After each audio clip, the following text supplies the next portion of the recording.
Bom dia, queridos. Graça e paz. Tudo bem com vocês? Que bênção. Hoje nós iremos falar a respeito de dois assuntos, que é a volta de Jesus e o arrebatamento da igreja. A volta de Jesus, ele é o principal evento escatológico. É o que ansiamos, é o que desejamos e o que todo cristão precisa esperar. A nossa esperança, quanto igreja, está na volta de Jesus. Se Jesus não tivesse prometido que voltaria, a nossa esperança seria uma esperança vazia. É por isso que o apóstolo Paulo, ele diz que se nós esperamos em Cristo tão somente nas coisas dessa vida, nós somos os mais miseráveis de todos os pecadores. Pelo contrário, o próprio Jesus disse que aqueles que ficam correndo atrás do que comer, do que beber, do que vestir, correndo com o significado de colocar o propósito de sua vida nisso, são os pagãos. Porque os servos de Jesus são aqueles que buscam em primeiro lugar o seu reino e a sua justiça. E estas demais coisas, comer, beber, vestir, Ele irá nos acrescentar. Enquanto nós damos prioridade ao quê? Ao seu reino. E como nós aprendemos na aula passada, o reino de Jesus será completamente manifesto aqui, nesse mundo, quando Ele voltar. É por isso que dentro do nosso coração, nós precisamos clamar: Maranata, ora vem Senhor Jesus. É dessa forma que o livro do Apocalipse, que nós iremos estudar ainda algumas questões desse livro, termina dizendo: ora vem Senhor Jesus. O Espírito e a noiva diz: vem. Essa precisa ser a esperança do seu e do meu coração para a glória de Deus. Amém, queridos? Pode colocar o primeiro slide, por favor. Acho que agora ficou mais fácil para vocês acompanharem. Então, como eu acabei de falar, nós iremos bater um papo hoje a respeito da volta de Jesus. O que significa a volta de Jesus para você, para mim, para a igreja de Cristo?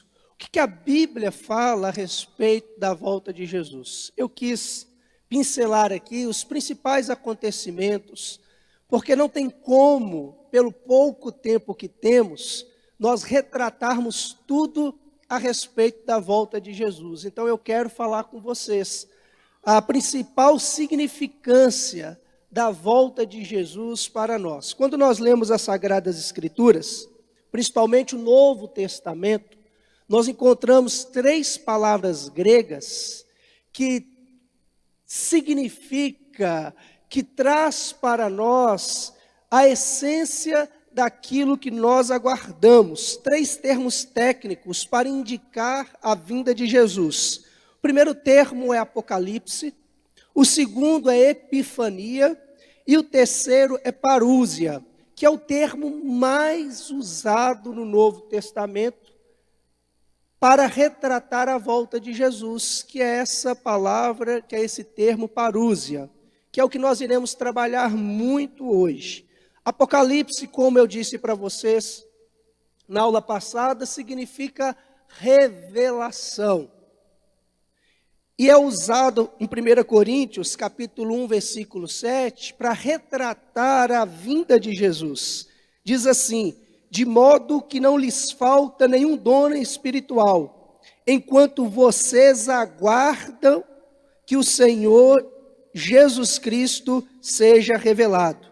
De modo que não lhes falta nenhum dom espiritual, enquanto vocês aguardam que o nosso Senhor Jesus Cristo seja revelado.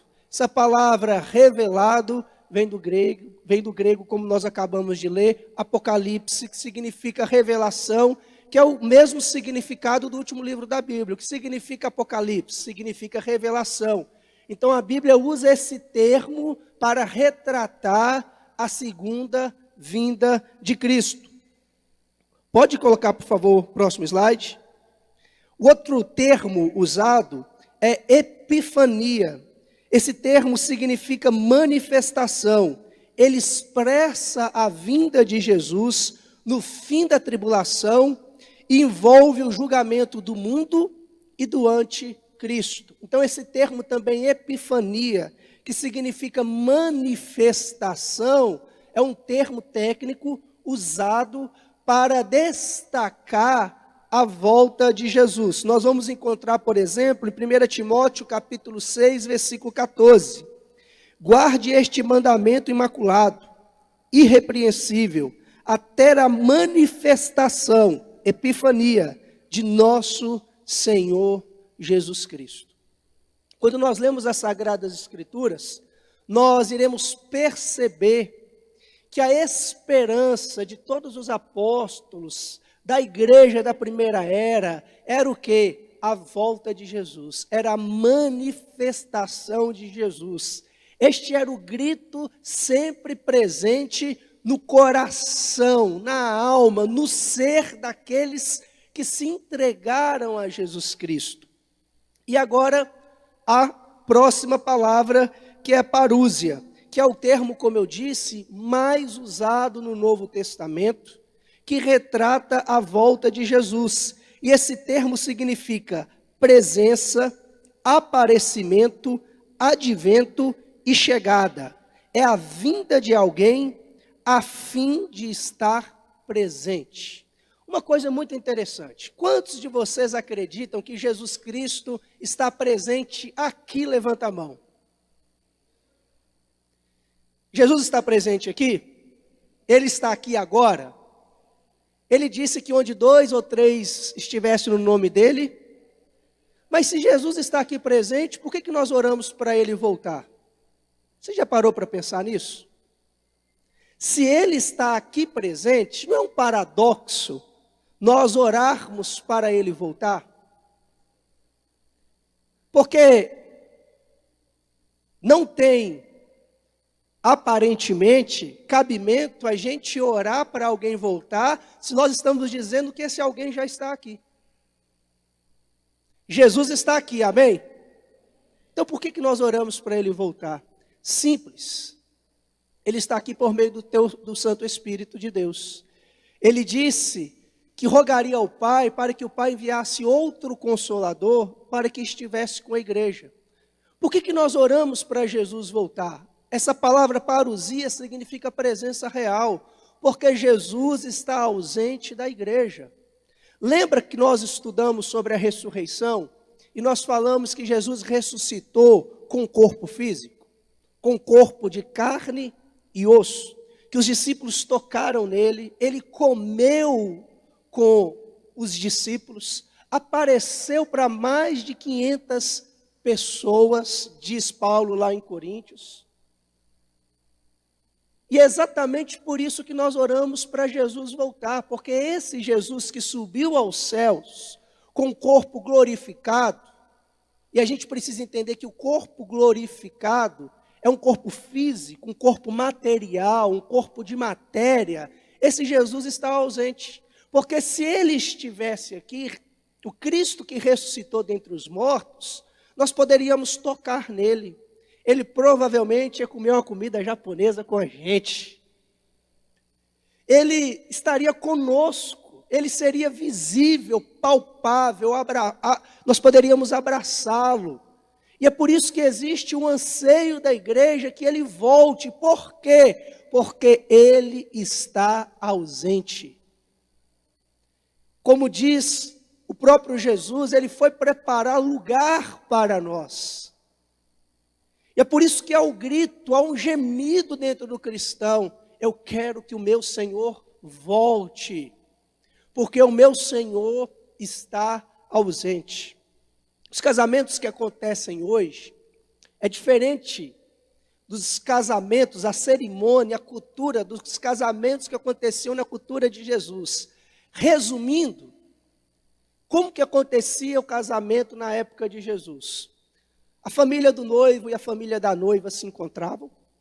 E ali eles faziam um pacto, faziam uma aliança, que já era o próprio casamento. Acontecia o noivado.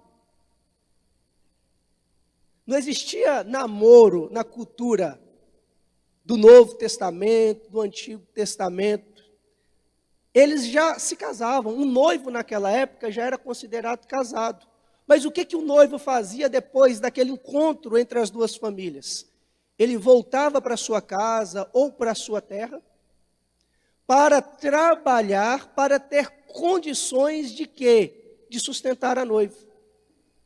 E sem mandar aviso, ele chegava com toda uma comitiva para o casamento. Por isso que a Bíblia fala que a noiva precisa estar atenta, porque a qualquer hora o noivo podia chegar. Ninguém mandava convite de casamento com 30 dias, com 40 dias. Quando o noivo chegou o dia do seu casamento. Por isso que ela tinha que andar preparada, porque a qualquer momento o noivo poderia chegar. E é por isso que a Bíblia retrata o encontro de Jesus com a igreja como casamento. Por quê? Porque esse noivo que já tem uma aliança de casamento com a igreja está o quê? Ausente. Mas a qualquer momento ele vai chegar fisicamente. Presença real. É isso que significa esse termo parúsia.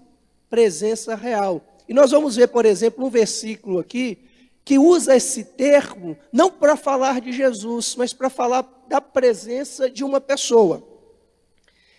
Mateus capítulo 24, versículo 3, fala com respeito à volta de Jesus. Dize-nos, quando acontecerão essas coisas? E qual sinal da tua vinda, parúsia, presença real e do fim dos tempos? 1 Coríntios capítulo 16, versículo 17, fala desse termo parúsia, mas para falar de uma pessoa, não de Jesus, para falar de um homem, simbolizando e mostrando que esse termo, vinda, que é o mais usado no Novo Testamento, fala a respeito da presença pessoal de Jesus. 1 Coríntios capítulo 16, versículo 17.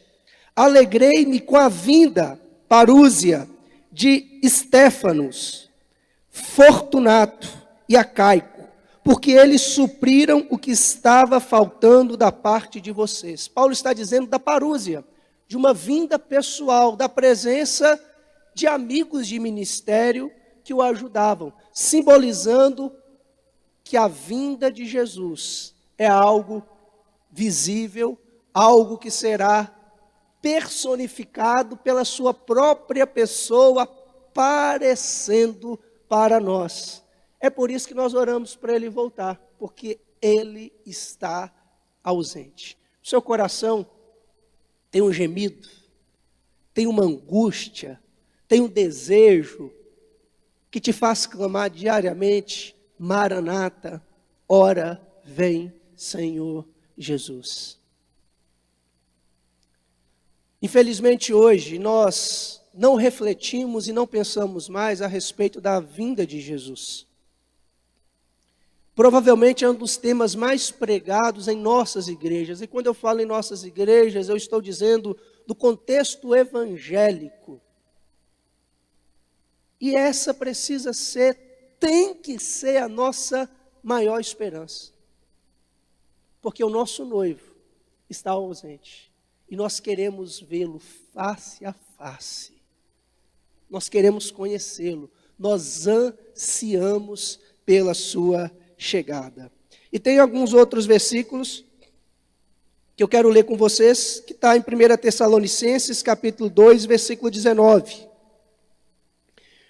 Pois quem é a nossa esperança, alegria ou coroa em que nos gloriamos perante o Senhor Jesus na sua vinda? Não são vocês? Paulo está falando novamente do termo parúsia, vinda pessoal de Jesus. E por último, 2 Pedro, capítulo 1, versículo 16. De fato, não seguimos fábulas engenhosamente inventadas, quando lhes falamos a respeito do poder e da vinda, parúsia, de nosso Senhor Jesus Cristo. Pelo contrário, nós fomos testemunhas oculares de sua majestade. Então esse é o termo mais usado a respeito da volta de Jesus. Daqui a pouco eu vou trabalhar esse termo para nós entendermos o que significa o arrebatamento. Esse termo parúsia tem tudo a ver com o nosso conceito de arrebatamento e vai responder a pergunta que o irmão fez na semana passada a respeito do arrebatamento da igreja. No Novo Testamento, temos o testemunho de Jesus, dos anjos e dos apóstolos a respeito de sua vinda. Por que nós podemos dizer que a vinda de Jesus é o nosso anseio, é o nosso desejo e aquilo que nós aguardamos? Por exemplo, quando Paulo fala lá em 1 Coríntios capítulo 15, aquele texto que nós falamos a respeito da ressurreição, Paulo está falando da volta de Jesus. Só que o foco naquele texto é a transformação do nosso corpo. E quando isso acontecerá? Com a vinda de Jesus. Então a ressurreição dos mortos que nós estudamos acontecerá com a vinda de Jesus. Portanto, não é a ressurreição dos mortos que é o principal evento. O principal evento é a vinda de Jesus, porque através da vinda dele, nós ressuscitaremos para encontrar com ele, com um novo corpo. Daqui a pouco a gente entra dentro disso. Mas nós podemos falar, doutrinar a vinda de Jesus, porque nós encontramos testemunhos em todo o Novo Testamento. Jesus falou da sua vinda, anjos falaram da vinda de Jesus, e os apóstolos falaram da vinda de Jesus. Jesus declarou que voltaria pessoalmente. João capítulo 21, versículo 22. Se eu quiser que ele permaneça vivo até que eu volte, o que lhe importa? Siga-me você.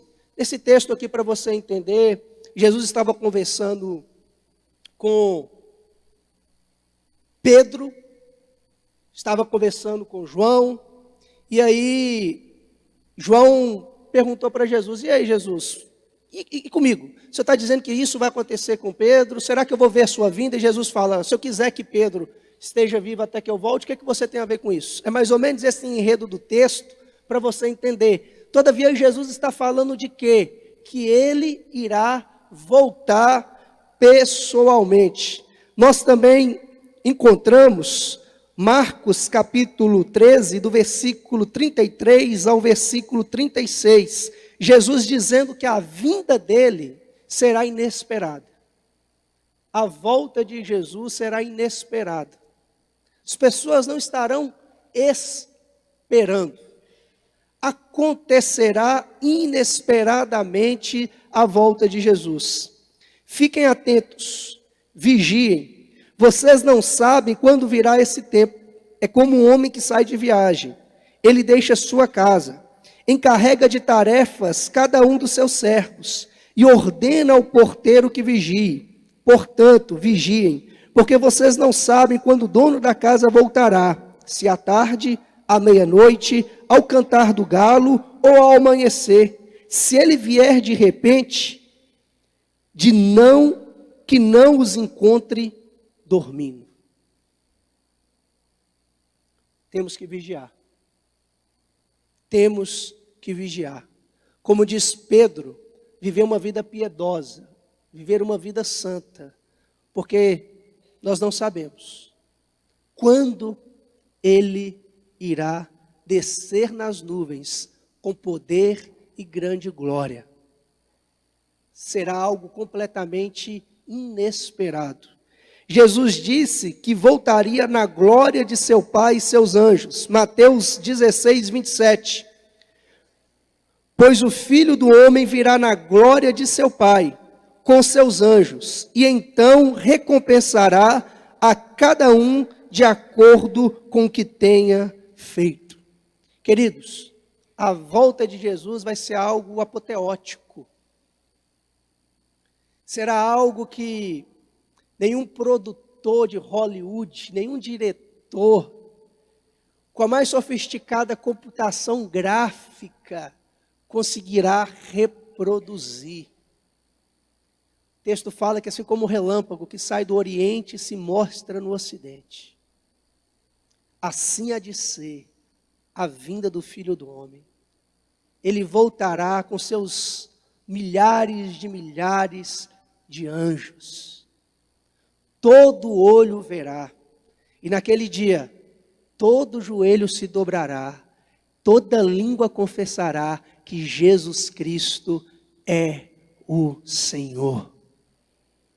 Naquele dia todos se prostrarão diante da sua glória.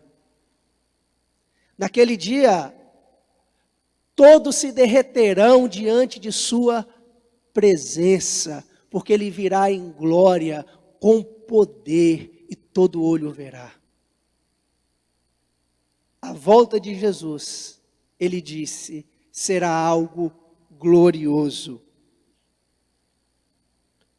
Nós encontramos também o anúncio de anjos a respeito da volta de Jesus. Se você ler na sua Bíblia, Atos capítulo 1, quando Jesus é elevado aos céus, e os apóstolos ficam olhando, aparecem homens vestidos de branco, e falam exatamente isso para os apóstolos. Galileus, por que vocês estão olhando para o céu?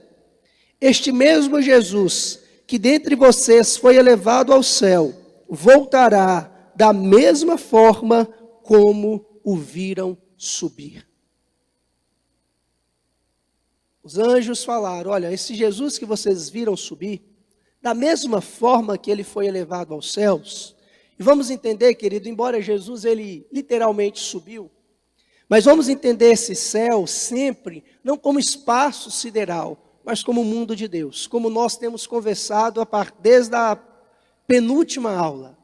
Ele foi elevado ao mundo de Deus, aos céus. E os anjos falaram, da mesma forma que vocês o viram indo para lá, nós um dia iremos vê-lo descendo de lá para cá novamente. Os apóstolos anunciaram a vinda de Jesus. A centralidade da mensagem apostólica era a volta de Jesus, era a ressurreição dos mortos. Essa era a centralidade da mensagem dos apóstolos. Queridos, eu desafio vocês, não que há problema de nós pregarmos isso como consolo, como esperança. Todavia, a nossa esperança e o nosso consolo não estão nessas coisas. Mas eu desafio você a me mostrar qualquer escrito apostólico, qualquer preocupação de Jesus com as coisas propriamente dito dessa vida. Hoje, a maioria das nossas pregações, eu quero falar novamente, no contexto geral evangélico, não estou falando daqui, pelo contrário, eu sei do compromisso que os pastores aqui têm com a palavra e com o evangelho, mas a maioria das pregações que nós assistimos hoje, está ligado àquilo que Deus tem para fazer na sua vida aqui. A maioria das pregações hoje está ligada ao consolo material, a promessa de prosperidade, a promessa de cura, a promessa de revelação, porque a gente está preocupado com o nosso futuro, então a gente não aguenta ver um profeta que a gente corre atrás dele para saber o que vai acontecer comigo amanhã, com quem eu vou casar, se eu vou conseguir comprar minha casa. Nós estamos preocupados com as coisas terrenas, com as coisas do aqui e agora, e Jesus disse que não é para a gente se preocupar com essas coisas. A centralidade da mensagem apostólica estava na esperança da vinda vindoura. Por isso que Paulo diz o seguinte, olha, eu estou entregando a minha vida ao perigo todos os dias, à morte. Se não houvesse ressurreição dos mortos, por que eu faria isso? Por que eu gastaria, entre aspas, a minha vida? Nós cristãos fomos chamados para morrer. A salvação do cristão está na morte. Hoje nós pregamos salvação para o ímpio. Mas quando o ímpio se converte, o que nós precisamos pregar para a igreja não é salvação. Nós, pastores, não temos que ensinar a vocês como se salvar. Vocês já foram salvos por Cristo. Nós temos que ensinar a vocês como que vocês se perdem por amor a Cristo. Jesus disse que aquele que quiser salvar a sua vida, irá perdê-la. Mas aquele que perder a sua vida, irá encontrá-la. A principal mensagem apostólica, e é a principal mensagem que deveria estar sendo pregada hoje nas nossas igrejas, não é salvação, é a perdição. Mas a perdição no bom sentido. Nós somos chamados para gastar as nossas vidas por amor a Jesus Cristo. Nós somos chamados a gastar as nossas vidas em prol do reino de Deus. E para que isso aconteça, você não precisa sair do seu emprego. Você não precisa continuar vivendo como você vive, todavia, sendo um discípulo de Jesus, fazendo discípulo. Porque um dia nós esperamos encontrar com o nosso mestre. Nosso chamado é para perder a nossa vida. Porque só irá ser salvo aquele que se perder por amor a Cristo. Aquele que dizer como Paulo, não considero a minha vida preciosa para mim mesmo, se não cumprir em mim aquilo pelo qual fui chamado. Porque para mim viver é Cristo, morrer é um baita lucro. Esse é o nosso desafio. O que os apóstolos ensinavam? Qual era a pregação dos apóstolos? Atos capítulo 3, versículo 19 ao 21. Arrependam-se, pois, e voltem-se para Deus, para que os seus pecados sejam cancelados, para que venham tempos de descanso da parte do Senhor, e Ele mande o Cristo, o qual lhes foi designado, Jesus. É necessário que Ele permaneça no céu, até que chegue o tempo em que Deus restaurará todas as coisas, como falou há muito tempo, por meio dos seus santos profetas. Olha que interessante, é um texto que dá base naquilo que falamos na aula passada. É necessário que ele fique no céu até que ele venha e restaure todas as coisas com a sua vinda. E só estará presente de forma gloriosa quando Cristo voltar ao seu lado, aqueles que aqui e agora aprenderam a perder a sua vida por amor ao Evangelho. Esse é o nosso chamado, morrer por amor a Cristo. O chamado de cada cristão é mais ou menos para ser igual a uma vela. Qual que é o propósito de uma vela? Para que serve uma vela? Para iluminar. Mas o que acontece quando você acende uma vela? O que acontece com a vela? Ela morre, ela diminui, ela acaba. Todavia, se ela não acabar produzindo luz, ela é inútil, ela não serve para nada. A vida do cristão é para morrer, mesmo que morrendo, ele possa iluminar a vida dos outros. Nós somos chamados para iluminar, para ser luz. E ser luz significa o seguinte: eu vou morrer por amor a Cristo. Não importa, eu vou cumprir o meu propósito, porque naquele dia eu quero encontrá-lo. Esse é o nosso desafio. Qual que é o propósito da volta de Jesus? Qual que é o propósito da parúzia, de sua vinda? Os slides estão aqui, eu não vou ler esses textos para a gente não tomar muito tempo. Depois na sua casa você pode ler esses versículos. Primeiro, trazer justiça eterna. Diferença entre justos e injustos.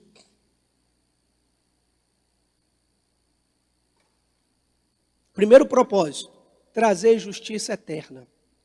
Sabe o que significa isso? Que esse mundo, gente, é um mundo de injustiça. Se existe uma coisa que a vida é, e a gente precisa aprender isso, a vida é injusta. A vida é injusta, ou você nunca se sentiu injustiçado com a vida. Tem hora que a gente brinca, né? Quando morre alguém que é gente boa pra caramba, alguém amável, a gente fala, quem devia morrer não morre. Agora, pessoa boa como essa, por que gente boa morre e gente ruim fica vivo? Porque a vida é injusta. Ou você nunca se sentiu injustiçado no seu trabalho? Pô, eu trabalho pra caramba, dou o meu melhor, e esse camarada aqui puxa saco, é que é promovido. Por que isso acontece? Porque a vida é injusta. Mas nós esperamos um dia em que uma justiça plena irá ser manifesta aqui com a volta de Jesus. Ele prometeu trazer justiça eterna para todos nós. É naquele dia que nós veremos a diferença entre os ímpios e os justos. Malaquias fala que naquele dia, quando o grande memorial for colocado, aí sim nós iremos ver a diferença entre os justos e os injustos. Hoje nós queremos ver a diferença entre justos e injustos a partir do vil metal. Nós somos cristãos e aí às vezes nós temos aquela crise no coração do salmista. Meu Deus, eu olho para o ímpio, tudo bem, saúde plena, dinheiro, feliz, fica viajando para um lado para o outro, ainda esnoba botando foto no Facebook, eu aqui, servindo o Senhor, passando por luta, meu Deus do céu. Crise do salmista. Mas ele disse que a diferença foi quando ele olhou para o Senhor e ele percebeu que a vida do ímpio é como sopro, mas que nós estaremos eternamente diante do Senhor. E é naquele grande dia que o nosso Senhor separará o joio do trigo e nós poderemos dizer: aleluia, a justiça foi feita. Outro propósito da volta de Jesus: vingar dos que não se importam de conhecer a Deus. Nosso Deus que é amor, que é justiça, que é graça, também é fogo consumidor. Também é fogo consumidor. O dia de Cristo é conhecido na Bíblia também como o dia da vingança de Deus. Não é esse tipo de vingança que nós, seres caídos, temos no nosso coração. É a vingança divina no sentido de trazer justiça, de dar a cada um aquilo que lhe é devido. É naquele dia que os segredos do nosso coração serão revelados. É naquele dia que nós iremos saber de fato quem é joio e quem é trigo. Nós que nos relacionamos com a religião, nós costumamos fazer juízos. Quem foi para o inferno, quem foi para o céu, quem desceu, quem subiu. Gente, não caia nessa bobagem. Porque esse é o direito apenas de Jesus Cristo, juiz de toda a terra. Tem uma parábola que Jesus conta que um fazendeiro, um agricultor, plantou trigo. E o inimigo entrou e plantou joio. O joio se parece muito com o trigo. Depois que o trigo cresceu e eles viram o joio, os servos, os empregados do fazendeiro disse: o senhor quer que a gente arranque o joio? E ele disse: não. Porque isso, só eu sei quem é joio e quem é trigo. E só naquele último dia que nós iremos saber quem é joio e quem é trigo. Agostinho de Hipona, se eu não me engano, ele diz que o céu vai ser um lugar de muita surpresa. Porque quem nós achamos que estaria lá, nós vamos descobrir que talvez alguns não estarão. E aqueles que nós falávamos que não estará, nós seremos surpreendidos com ele sentado ao nosso lado. E a gente tem que dar graças a Deus de estar lá no céu para a gente conseguir ver isso. Mas um dia os segredos do coração serão expostos. E o Senhor trará vingança àqueles que não construíram no seu coração uma vida cheia de temor. O propósito da volta de Jesus é estabelecer no sentido mais pleno o reino de Deus.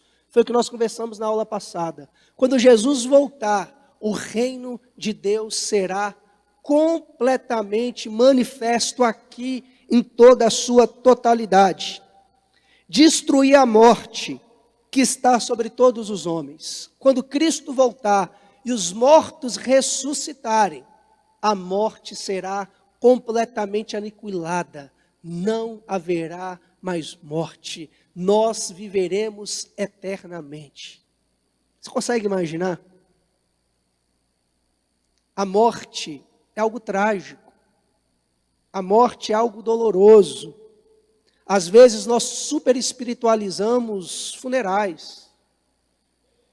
Eu já vi gente, infelizmente, gente orar, falar em línguas no funeral da filha, porque, olha, ela foi para o céu, aleluia, glória a Deus, eu não vou chorar. Um mês depois a mulher estava em depressão, porque não chorou, porque não teve o tempo de luto, porque a morte é algo trágico. Ela é um inimigo. É nosso último inimigo a ser vencido. Vocês se lembram de Lázaro? O que Jesus fez no funeral de Lázaro? Chorou. Agora imagine um anjo. Senhor, estou entendendo. Daqui 5 minutinhos Lázaro vai ressuscitar. Por que o senhor está chorando? Eu imagino que Jesus responderia para o anjo, porque ele está morto. Quando alguém está morto, o que a gente faz? A gente chora. Como Lázaro era meu amigo, eu tinha uma proximidade muito grande com ele. Ele está morto, eu estou chorando, então deixa eu chorar.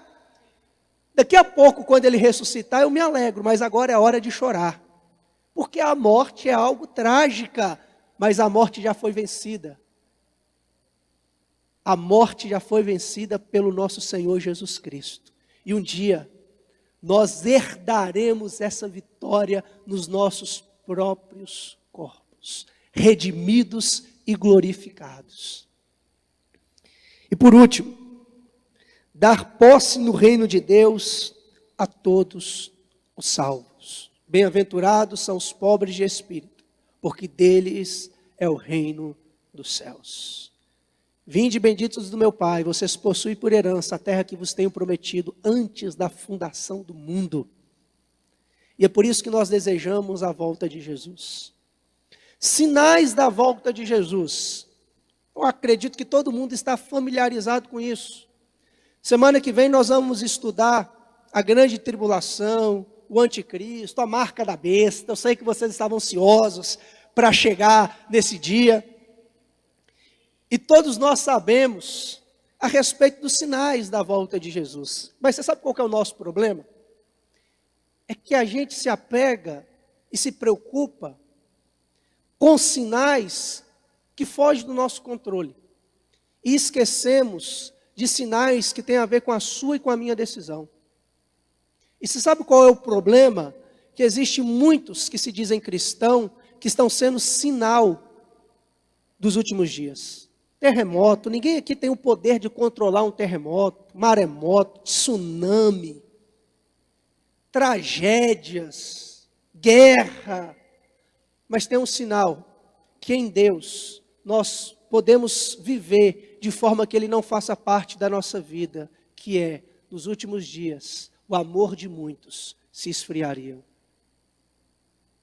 A gente fica tão preocupado quando a gente vê televisão, quando a gente abre a internet, a gente vê o mundo caótico como está, porque a gente gosta desses negócios maravilhosos, esses sinais, e a gente não olha para o nosso coração, porque muitos de nós que estamos preocupados com esses sinais, temos sido sinal dos últimos tempos, porque o amor de Cristo se esfriou no nosso coração e na nossa vida.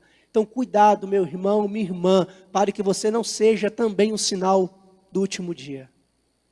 Peço, Senhor, para encher seu coração de amor. Porque essa é a diferença entre o justo e o injusto. Não seja você sinal do último dia. Isso aqui eu acho importante a gente falar a respeito da volta de Jesus, para que a gente possa se familiarizar com o propósito, como será a sua volta, que dia que vai ser, ninguém sabe, todos nós sabemos disso. Jesus disse que ninguém sabe o dia de sua volta, nem anjos, nem ninguém. Ele o sabe. Ele o sabe. Então, quando você vê aí na internet, algum pastor, algum profeta, falar que Jesus vai voltar, marcar data, vai ser o ano que vem, vai ser daqui 100 anos, vai ser amanhã, vai ser depois de amanhã, balela. Como diz na minha terra, história para boi dormir. Não caiam nessa. Jesus disse que nos últimos dias Muitos viriam em seu nome dizendo, eu sou o Cristo, eu sou o Cristo, eu sou o Cristo, eu sou o... Não dê ouvido. Não dê ouvido. Porque a volta do Filho do Homem será para todo olho ver. Não tem hora marcada. Eu brinco. Eu digo que nós crentes, como cultura brasileira, nós somos ruins pra caramba com horário. Chega atrasado. Eu acho que foi por isso que Jesus não marcou a hora para ele voltar. Porque se ele tivesse marcado a hora, ia ficar muito mais gente do que ele voltando inesperadamente. E a gente ia chegar atrasado. Ia chegar atrasado para a volta de Jesus. Por isso que ele não marcou a hora para subir mais gente. E agora, queridos, a gente vai trabalhar um pouco a respeito da doutrina do arrebatamento, para a gente finalizar. E vocês vão perceber, embora essa doutrina seja profunda, seja algo maravilhoso, é algo, quando nós entendemos o contexto, é algo simples de entender. E eu quero ler com vocês o texto na Bíblia, que é mais claro e mais enfático a respeito do arrebatamento, que é o texto que Paulo escreve para a igreja de Tessalônica.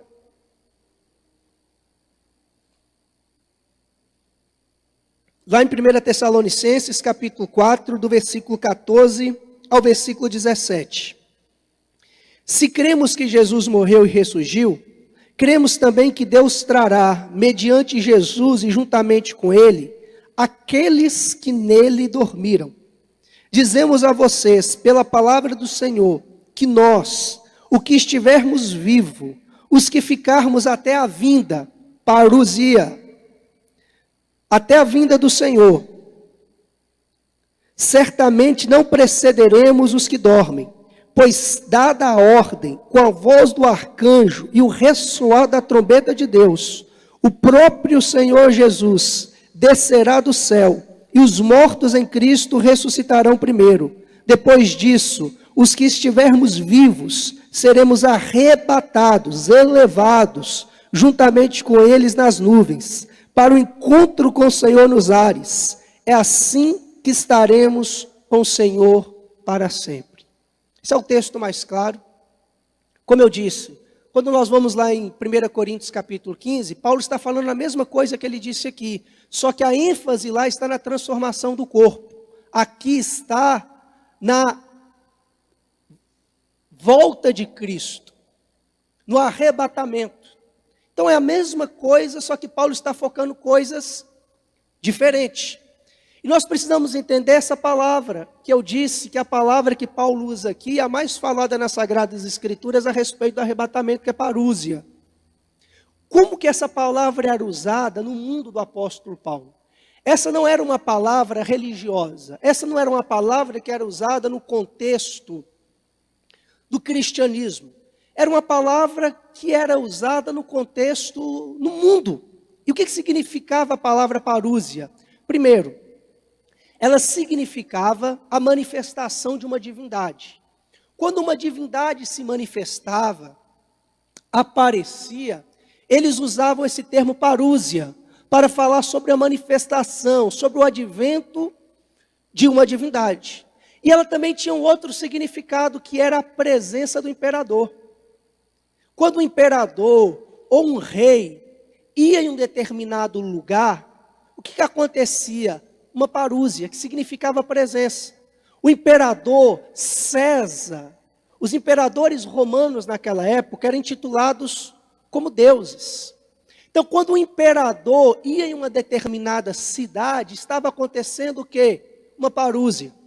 Tessalônica era uma província romana, e eles entendiam o que significava essa palavra. Se alguém dissesse o seguinte, chegasse um arauto lá em Tessalônica dizendo, César, o imperador, vai chegar semana que vem, a vinda dele está próxima, eles usariam essa palavra parúsia, o imperador está chegando. Então, esse é o significado da palavra parúsia. Ela era usada com respeito à presença real do imperador. E o que acontecia quando o imperador ia numa cidade? Vamos entender. César marcou um dia para em Tessalônica. Ele estaria indo pessoalmente naquela província. O que os cidadãos de Tessalônica iriam fazer? Eles iriam para fora da cidade, encontrar o imperador, para depois fazer um cortejo com o imperador entrando dentro da cidade. Era exatamente isso que acontecia naquele momento. O imperador está chegando em São José do Rio Preto. O que os habitantes de São José do Rio Preto iriam fazer? Ia para fora da cidade, encontraria o imperador com festa, com a palavra de artifício, tirando selfie, botando no Facebook, e depois entrariam com o imperador dentro da cidade de São José do Rio Preto. É mais ou menos o que você faz quando chega uma visita na sua casa. Quando chega uma visita na sua casa, quando não é alguém que você tem intimidade, está indo na sua casa pela primeira vez, o que você faz? Você vai na porta da sua casa, você sai e pede para a pessoa entrar. Não é normalmente isso que nós fazemos? Nós saímos da nossa casa, encontramos com a pessoa fora da nossa porta, ainda, por favor, pode entrar, se a gente for assim bastante educado. E nós entramos depois com essa pessoa. É exatamente isso que vai acontecer no arrebatamento que Paulo está trabalhando. Jesus, o grande imperador, na sua parúzia, na sua vinda, descerá do céu. Nós encontraremos com ele onde? Nos ares. Os mortos serão ressuscitados. Nós já estudamos a ressurreição. E os que estiverem vivos, um piscar de olhos, irão ter o seu corpo transformado. Então os vivos serão transformados.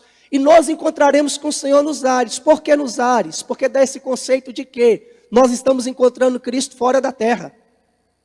E aí nós entraremos com Ele no lugar que Ele veio para plantar o seu reino. Está vendo como que é simples de entender o arrebatamento? Quando nós entendemos o contexto e a cultura daquela época. Ele virá nas nuvens com poder e grande glória, para plantar o seu reino aqui e agora. Os mortos irão ressuscitar primeiro, nós os vivos seremos transformados, encontraremos com o Senhor nos ares. Quando Cristo descer, Ele está descendo para vir para onde? Para cá. E nós entraremos triunfadamente com Ele aqui, para vivermos eternamente com o nosso Senhor, como nós estudamos na aula passada, novos céus e nova terra. Essa é a teologia bíblica a respeito do arrebatamento. Como eu disse, eu falei na primeira aula, que nós criamos muitos misticismos em cima da questão do arrebatamento. Criamos muita coisa que a Bíblia não fala. Como eu disse, muitas coisas são teorias, porque não tem como nós... Pastor, mas como que vai ser? Não sei. Como que o corpo vai ser transformado? Faço a mínima ideia. Eu sei que é pelo poder do Espírito Santo. Mas quando nós entendemos esse contexto, por isso que eu tenho focado muito com vocês a doutrina, porque é a doutrina que é importante. A gente vai estudar um pouco sobre teoria, mas a doutrina que faz a diferença. Eu não gosto muito... E não acho interessante estudar a escatologia como muitas pessoas fazem. A gente faz um mapa da volta de Jesus. Vai acontecer assim, assim, assim, assim, assim, desse jeito. A gente pontua, a gente coloca aspas, a gente faz um monte de coisa como se nós pudéssemos ter o controle a respeito disso. Nós não temos esse controle. Nós não temos esse controle. Todavia, como nós acabamos de falar, essa é a doutrina do arrebatamento. Pastor, nós seremos elevados aos céus? Claro que sim. Paulo fala, nós seremos elevados. O termo arrebatamento no original significa elevados. Não existe essa palavra arrebatamento no Novo Testamento, é uma tradução. O termo que Paulo usa aqui é elevados, nós seremos elevados aos céus. Em nenhuma parte aqui está dizendo que a gente vai ficar no céu. Lembre-se que quando Paulo escreveu, ele escreveu para uma província romana que entendia todo esse significado, que sabia o que era essa palavra parúzia. Ele sabia o que era. Quando o imperador chegava, eles saíam da cidade, encontravam com o imperador e depois entrava na cidade novamente. E é exatamente isso que vai acontecer no arrebatamento. Nós encontraremos com o nosso Senhor nos ares. e entraremos em um cortejo de glória, de louvor, de aplausos, juntamente com o nosso Senhor Jesus Cristo ressurreto, e nós também ressurreto, aqui com Ele. Amém, queridos? Por hoje é só, e agora eu vou abrir para as perguntas, e hoje a gente vai ter poucas perguntas. Pelo horário, eu acredito que dá para a gente ter 5 perguntas apenas, e qualquer dúvida, manda uma mensagem lá para o nosso grupo. Nós iremos tentar estar aqui, depois que acabarmos o seminário, um domingo só de pergunta, para você, depois que construiu tudo isso, vai ser mais fácil para você ter talvez alguns questionamentos, e a gente, na medida do possível, tentaremos responder as perguntas. Primeira pergunta. Pastor, sobre o novo céu, em Apocalipse 21 fala que haverá novo céu e nova terra. Mas a minha dúvida é a seguinte: a terra, tudo bem que está corrompida e Deus vai ter que construir uma nova terra. Mas Deus destruiria o céu, que é a morada dele? Em que sentido esse novo céu? Quando está dizendo essa questão do novo céu, esse novo céu não se refere ao mundo de Deus. Esse novo céu se refere ao cosmos, aquilo que a gente vê. Tanto que fala sobre o mar também. O mar também já não existe. Então, esse céu não é o mundo de Deus. Esse céu é o que nós enxergamos. Por isso que muitas vezes nós confundimos. Por quê? Pela falta de interpretação de hermenêutica do texto. Próximo.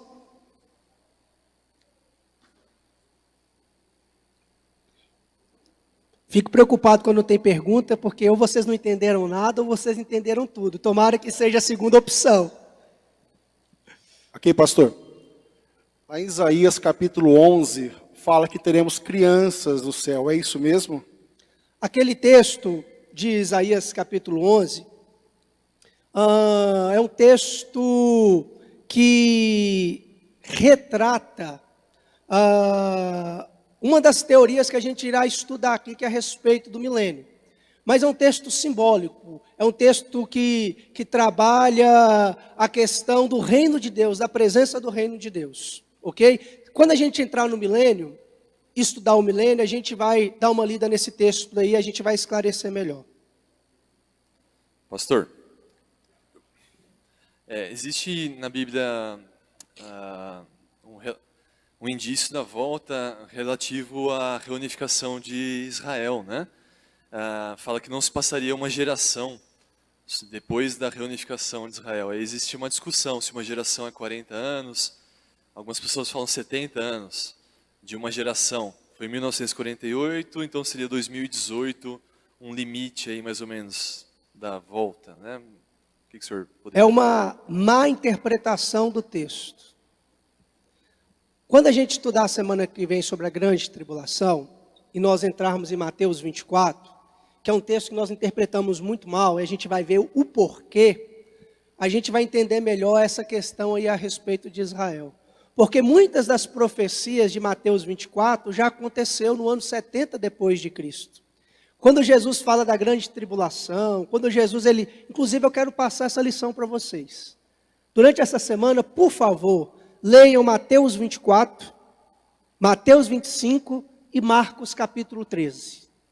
Leiam esses 3 capítulos, para quando a gente conversar sobre a grande tribulação aqui, seja mais fácil para vocês assimilarem. Semana que vem, eu trabalho essa questão aí, tá bom, meu queridão?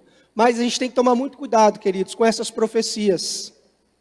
Jesus vai voltar depois de não sei quanto tempo. Marcos 13, Mateus 24 e Mateus 25. Nós temos que tomar muito cuidado com isso. Todo dia tem gente marcando a volta de Jesus.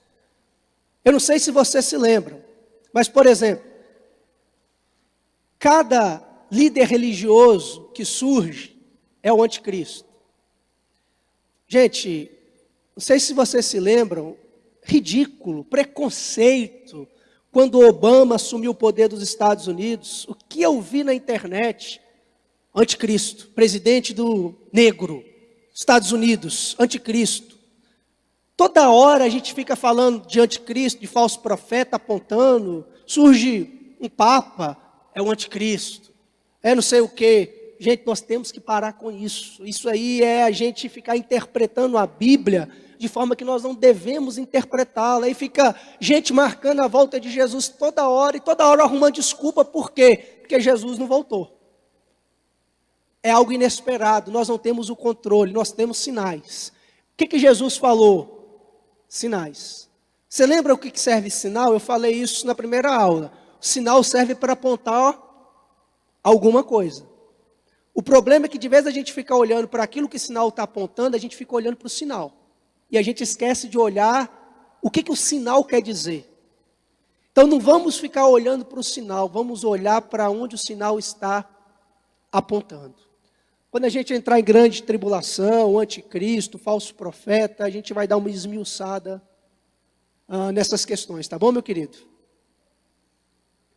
Se o senhor falasse um pouquinho, já que o assunto é a volta, né, os sinais da volta, sobre aquele texto que, acho que o Fábio começou a perguntar, né, sobre quando a figueira florescesse, papapá, só que o versículo continua, né, e todas as outras árvores florescessem, né.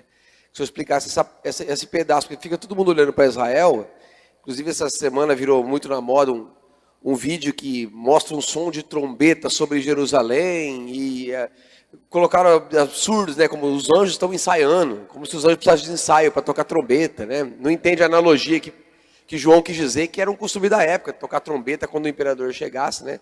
O senhor falar sobre esse texto, né, que a figueira florescesse. Então todo mundo fala, Israel está se juntando, está tendo um êxodo, né, uma volta dos judeus para Israel, é algo que não está acontecendo e todo mundo fala que está acontecendo, né? Você sabe qual é o problema?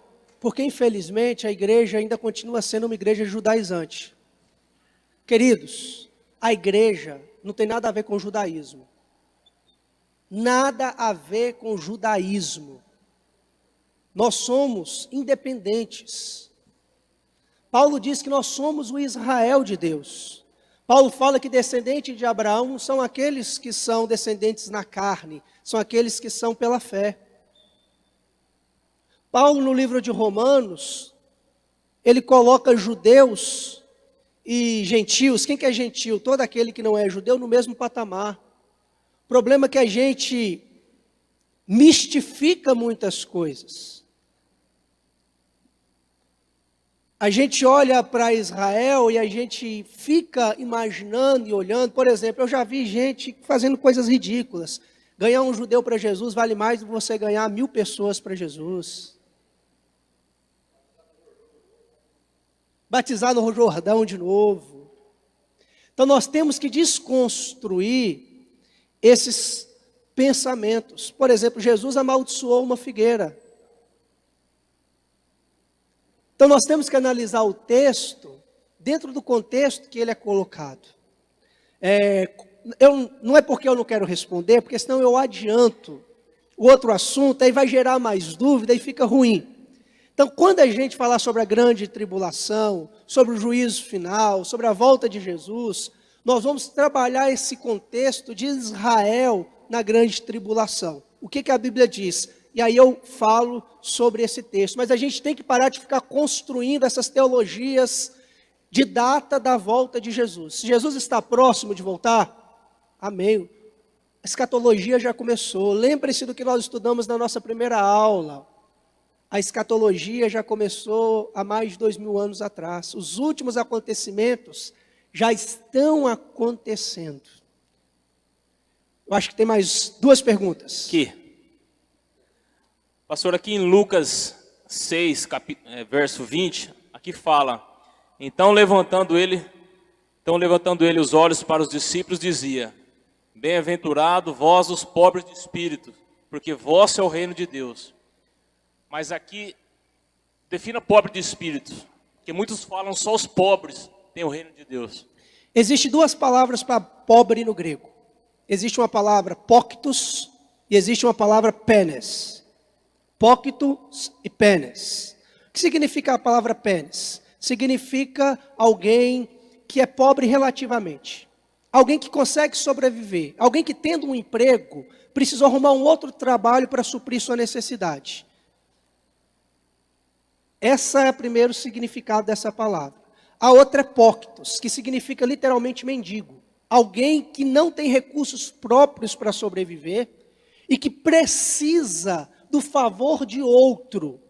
É alguém que depende da caridade do outro para viver. A palavra que Jesus usa nesse texto, bem-aventurados são os pobres de espíritos, são os póctos, aqueles que não são autossuficientes, aqueles que se rendem à graça de Deus, aqueles cuja suficiência está em Deus, aqueles que disseram o seguinte, e que entenderam o seguinte: eu não posso me salvar, eu sou dependente da graça, por isso eu me lanço completamente ao amor de Deus, porque de mim mesmo eu nada posso fazer. Ser pobre de espírito é exatamente isso, é ser completamente dependente da graça de Deus. Só aqueles que abriram mão dos seus esforços próprios para se auto-salvar e se entregaram em Deus, poderão um dia viver no reino de Deus. Amém? Última pergunta.